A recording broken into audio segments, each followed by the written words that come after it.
First topic ఏంటమ్మా, concept of illumination.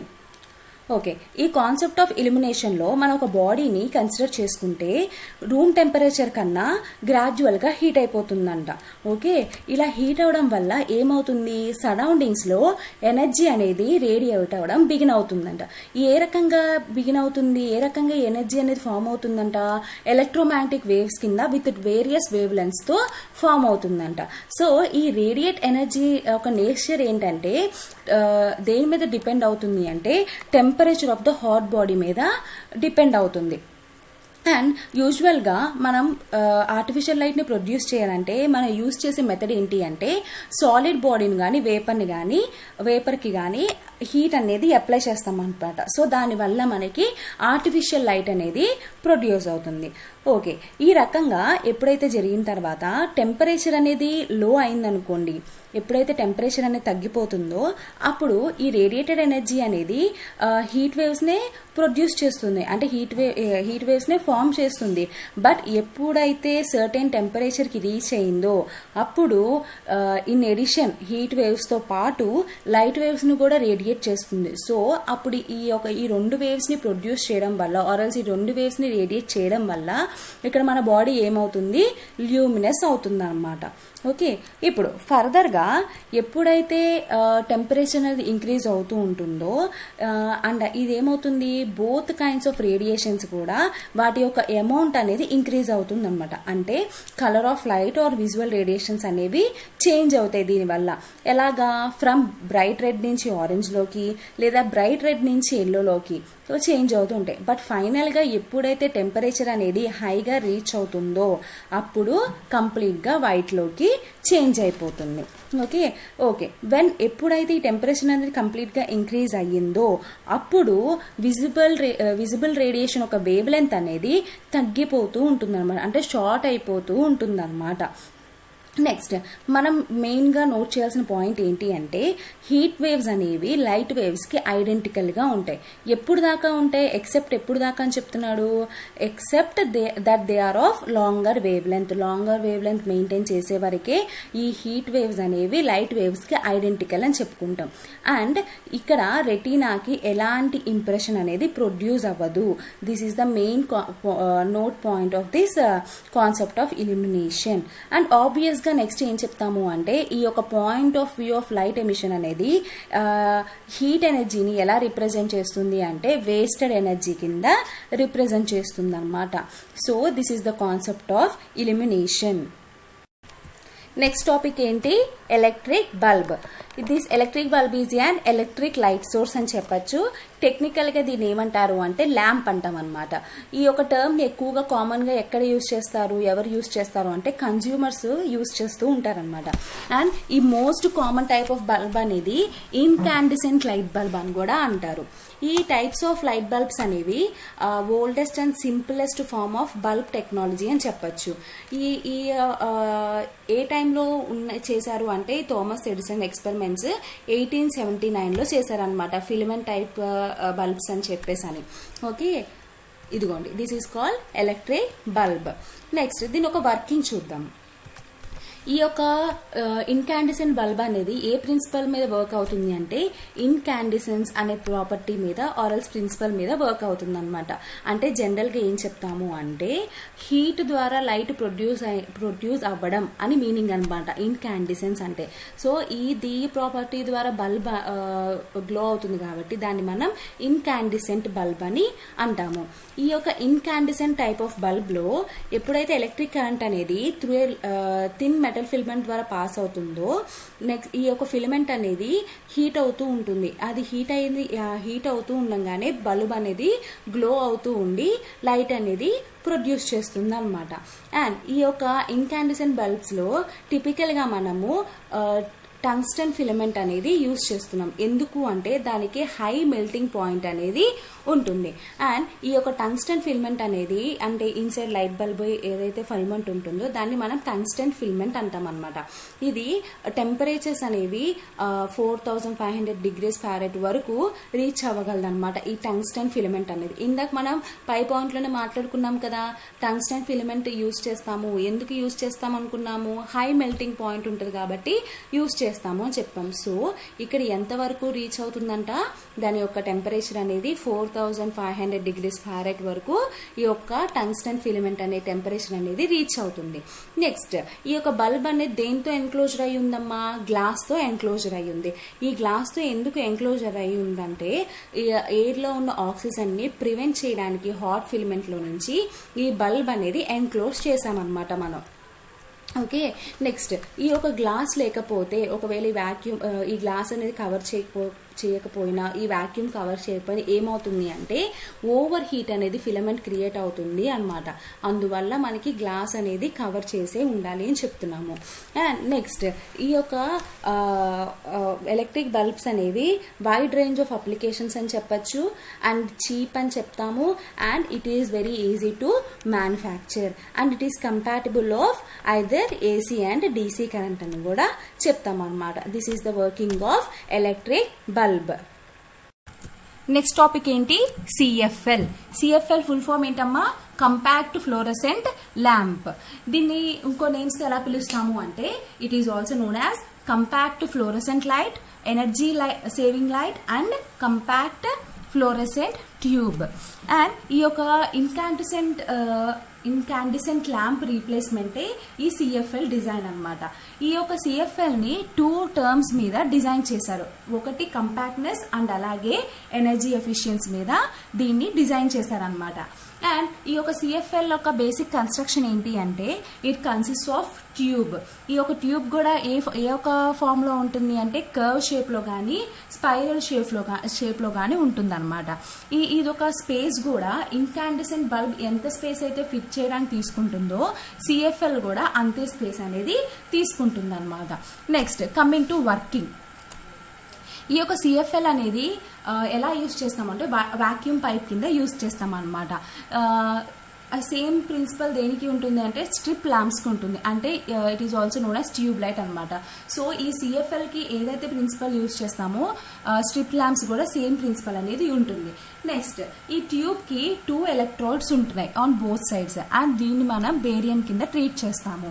And ఈ క్యాథోడ్కి about 900 degrees అనే ఒక టెంపరేచర్ అనేది ఉంటుంది. ఇది ఒక బీమ్ ఆఫ్ ఎలక్ట్రాన్స్ని జనరేట్ చేస్తుంది. ఫర్దర్గా ఏమవుతుంది అంటే ఇవి యాక్సిలరేట్ అయ్యి పొటెన్షియల్ డిఫరెన్స్ అనేది ఆ 2 electrodes మధ్య ఫామ్ అవుతుంది అనమాట. సో ఈ యొక్క యాక్సిలరేటెడ్ ఎలక్ట్రాన్స్ ఏం స్ట్రైక్ అవుతాయి, mercury and organ items strike అయ్యి ఇన్ రిటర్న్ గా ఇది లో టెంపరేచర్ ప్లాస్మా అనేది ఎరేజ్ అవుతుంది అనమాట. అండ్ ఈ యొక్క ప్రాసెస్ లో ఏం ఇనిషియేట్ చేస్తుంది అంటే ఈ యొక్క మెర్క్యూరీ అనేది రేడియేషన్ ఆఫ్ మెర్క్యూరీ అనేది ఇనిషియేట్ చేస్తుంది ఎక్కడ, ఇన్ అల్ట్రా వైలెట్ ఫామ్ లో. అండ్ ఈ యొక్క ట్యూబ్ స్పేస్ అనేది ఏం కంటైన్ చేస్తుంది అంటే ల్యూమినోఫోర్ అనేది కంటైన్ చేస్తుంది. అండ్ దీని యొక్క ఫంక్షన్ ఏంటి అంటే అల్ట్రా వైలెట్ లైట్ ని విజిబుల్ లైట్ కింద కన్వర్ట్ చేస్తుంది అనమాట. అండ్ నెక్స్ట్ ఇది ఎలాంటి పవర్ సప్లైని ఫెడ్ చేస్తుంది అంటే ఏసీ పవర్ సప్లైని చేస్తుంది అనమాట. అండ్ అలాగే ఇది దాని యొక్క ఫంక్షనాలిటీ అనేది చేంజ్ చేస్తూ ఉంటుంది అనమాట, దేనికి, యానోడ్ కని క్యాథోడ్ కి. నెక్స్ట్ ఈ యొక్క సిఎఫ్ఎల్ అనేది ఒక స్విచ్డ్ మోడ్స్ కన్వర్టర్ కింద కన్సిస్ట్ అవుతూ ఉంటుంది అనమాట. అండ్ దీని యొక్క ఫంక్షన్స్ అనేవి వెరీ హై ఫ్రీక్వెన్సీ మీద అండ్ ఇది చోక్ కింద రిప్లేస్మెంట్ కింద కూడా యాక్ట్ చేస్తుంది అనమాట. అండ్ ఆల్సో స్టార్టర్ కింద కూడా రీప్లేస్ చేసుకోవచ్చు అని చెప్తున్నారు అనమాట. This is the working of CFL. Coming to next topic, light emitting diode అంటే ఎల్ఈడి అనమాట. ఈ లైట్ ఎమిటింగ్ డయోడ్ అనేది ఒక సెమీ కండక్టర్ డివైస్ అనమాట. ఇది ఏం చేస్తుంది, ఎప్పుడైతే ఎలక్ట్రిక్ కరెంట్ అనేది దాని ద్వారా పాస్ అవుతుందో అప్పుడు లైట్ అనేది ఎమిట్ చేస్తుంది.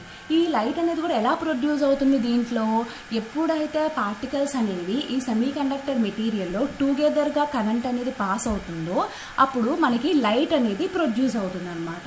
ఇది లైట్ ఎమిటింగ్ డయోడ్. అసలు వర్కింగ్ ఎలా జరుగుతుందో చూద్దాం. ఇప్పుడు ఈ లైట్ ఎమిటింగ్ డయోడ్లో మనకి 2 lead semi conductor light source ఉంటాయన్నమాట. ఓకే, వాటిని మనం ఎలక్ట్రాన్స్ ఆన్ హోల్స్ అంటాం. ఇవి మనం ఎక్కడ అబ్జర్వ్ చేస్తాం? ఎక్కువ పిఎన్ జంక్షన్ డయోడ్లో మనం చూస్తామన్నమాట. అండ్ ఎప్పుడైతే ఈ ఒక లైట్ అనేది ఎమిట్ అవుతుందో అప్పుడు ఈ పిఎన్ జంక్షన్ డయోడ్ అనేది యాక్టివేట్ అవుతుంది అనమాట. నెక్స్ట్ ఈ 2 లీడ్స్కి సూటబుల్ వోల్టేజ్ అనేది అప్లై చేసినప్పుడు ఎలక్ట్రాన్స్ అనేవి కంబైన్ అయ్యి విత్ ఇన్ ద డివైస్లో మనకి ఎనర్జీ అనేది రిలీజ్ చేస్తుంది ఇన్ ద ఫార్మ్ ఆఫ్ ఫోటాన్స్తో. అండ్ ఈ ఎఫెక్ట్ని మనం ఏమంటాము అంటే ఎలక్ట్రోలూమినిసెన్స్ అంటాం అనమాట. అండ్ ఈ కలర్ ఆఫ్ లైట్ అనేది దేని ద్వారా డిటర్మైన్ అవుతుంది అంటే ఈ యొక్క సెమీ కండక్టర్ ఒక ఎనర్జీ బ్యాండ్ గ్యాప్ మీద డిపెండ్ అయి ఉంటుందన్నమాట. నెక్స్ట్ దీని యొక్క అడ్వాంటేజెస్ డిసడ్వాంటేజెస్ చూద్దాము. కమింగ్ టు అడ్వాంటేజెస్, దీనికి రెస్పాన్స్ టైం అనేది చాలా తక్కువ ఉంటుంది, అంటే అబౌట్ 10 నానోసెకండ్స్ ఉంటుంది. అండ్ ఈ యొక్క డివైస్ అనేది హీటింగ్ అండ్ వార్మప్ టైంకి ఎలాంటి నీడ్ ఉండదు అని చెప్తున్నాడు. And coming to life span, దీనికి మోర్ దెన్ 20 years అనేది లైఫ్ స్పాన్ ఉంది. మరి దీని అడ్వాంటేజెస్ ఏంటి? దీనికి వోల్టేజ్ ఆర్ కరెంట్ అనేది ఎక్సెస్ ఉంటుంది, దానివల్ల డివైస్ అనేది డ్యామేజ్ అవుతుంది అని చెప్తాం. అండ్ ఈ డివైస్ అనేది మనకి బ్యాండ్ విడ్త్ కంపేర్ చేస్తే లేజర్ కన్నా దీనికి చాలా ఎక్కువ ఉంటుంది అనమాట. సో అందుకే ఇది ఒక డిసడ్వాంటేజెస్ కింద ట్రీట్ చేస్తాము.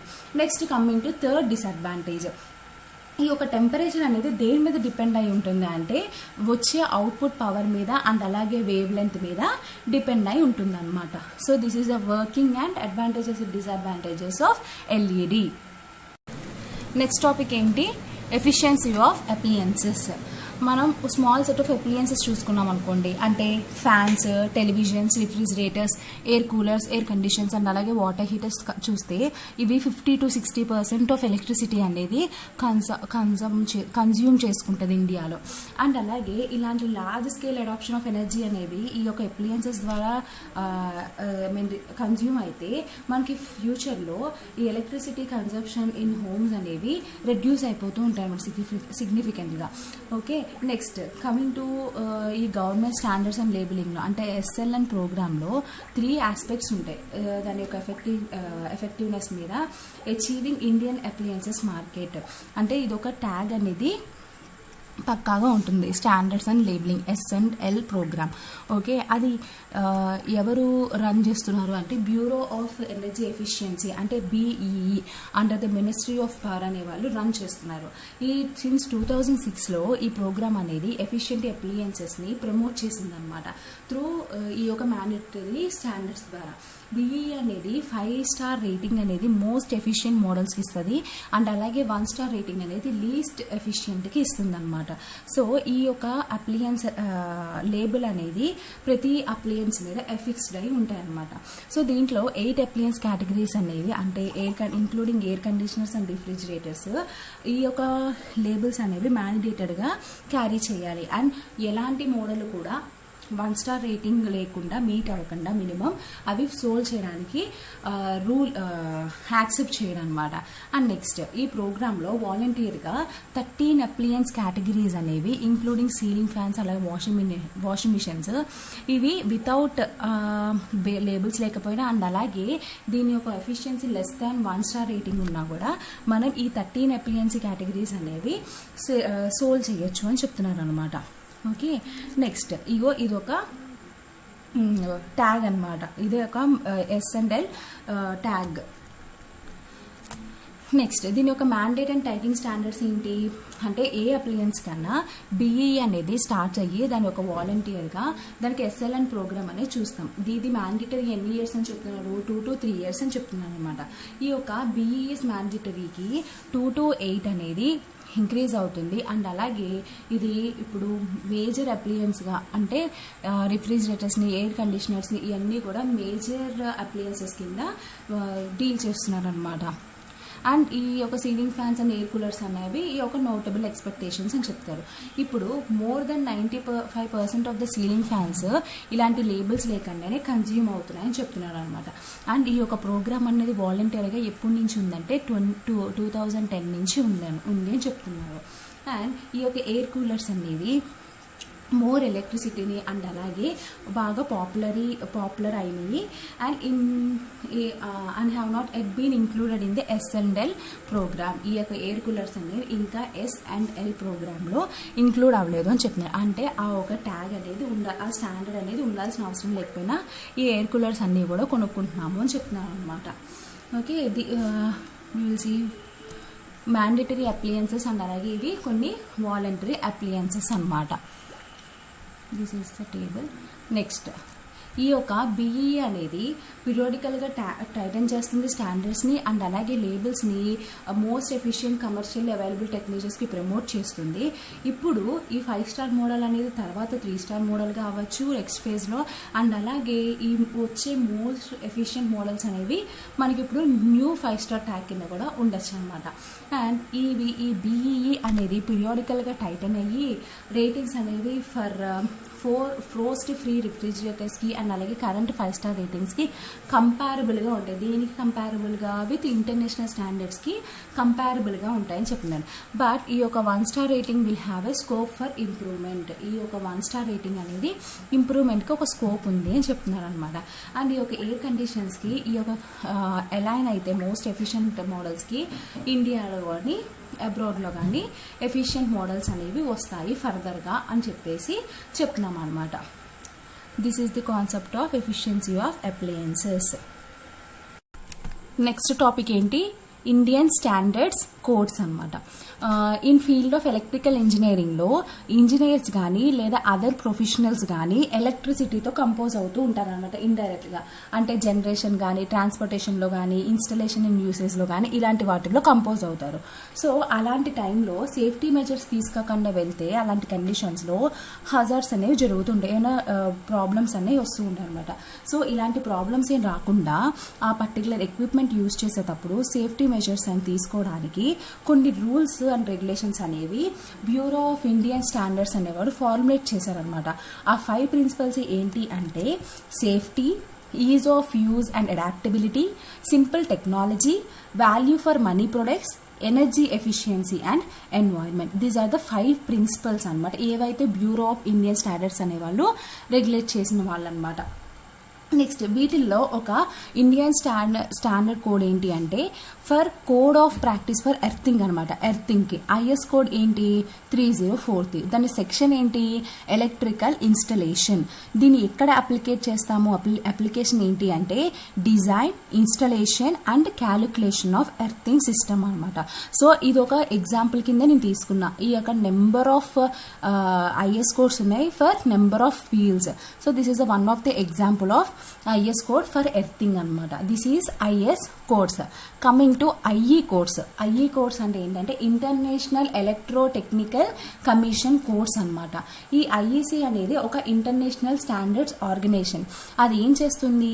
It prepares and publishes international standards for all electrical, electronic and related technologies. వాటిని మనం ఏం చెప్తాము అంటే ఎలక్ట్రో టెక్నాలజీ అనమాట. అంటే ఎలక్ట్రో టెక్నాలజీకి సంబంధించివన్నీ కలెక్ట్ చేసి ఈ యొక్క ఇండియన్ స్టాండర్డ్స్ ఆర్గనైజేషన్ అనేది పబ్లిష్ చేస్తుంది. సో దీన్ని అందుకే మనం IEC అని అంటాం అనమాట, ఇంటర్నేషనల్ ఎలక్ట్రో టెక్నికల్ కమిషన్ అని చెప్తాం. ఈ యొక్క IEC స్టాండర్డ్స్ అనేవి చాలా వాస్ట్ రేంజ్ ఆఫ్ టెక్నాలజీస్ అనమాట.